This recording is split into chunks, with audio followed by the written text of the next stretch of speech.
வணக்கங்க. இந்த நாள் இனிய நாளாக அமையட்டும். நம்ம வீட்டு பக்கத்துல ஒரு பெரிய தோட்டம் இருக்குங்க. அங்க சூப்பரா மயில் ஒண்ணு தோகைய விரிச்சு டான்ஸ் ஆடிட்டு இருந்துச்சுங்க. நான் தூரத்துல நின்னு பார்த்து ஒரு வீடியோ எடுத்துட்டு நான் வீட்டுக்கு கிளம்பி வந்துட்டேங்க. இன்னைக்கு ஆஸ் யூஷுவல் ஒரு பிஸ்கெட் ஆர்டருங்க. எப்படி பண்றதுன்னு பார்க்கலாம் வாங்க.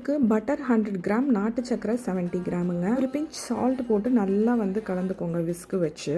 கொஞ்சம் சில்டு பட்டர் எடுத்துக்கோங்க. அதனால விஸ்க் வச்சு கலக்க முடியலன்னா பீட்டர் வச்சு கூட கலந்துக்கலாம். இந்த அளவுக்கு டெக்ஸ்சர் வரணுங்க. இதுல 200 grams wheat flour, 5 ml vanilla essence, 1/2 teaspoon baking powder சேர்த்து நல்லா கையை வச்சு பிணைஞ்சு விட்டுக்கோங்க. சப்பாத்தி மாவு பிசைகிற மாதிரி பிசைஞ்சு வச்சுக்கணுங்க. உங்களுக்கு கன்சிஸ்டன்சி வரல அப்படின்னா ஒரு 2 to 3 டேபிள் ஸ்பூன் மில்க் சேர்த்துக்கலாங்க. 1/2 an hour ஃப்ரிட்ஜில் செட் பண்ணி எடுத்து இந்த மாதிரி ஷேப் பண்ணிக்கோங்க. 160 டிகிரி 10 minutes ப்ரீ ஹீட் பண்ண அவனில் 15 minutes வச்சு எடுத்திங்கன்னா சூப்பரான சுவையான வீட் குக்கீஸ் ரெடிங்க. நீங்களும் ட்ரை பண்ணி பார்த்துட்டு எப்படி இருந்துச்சுன்னு கமெண்ட்டில் சொல்லுங்கள். இதோடு சேர்த்து நான் டேட்ஸ் பர்ஃபியும் பண்ணியிருந்தேங்க.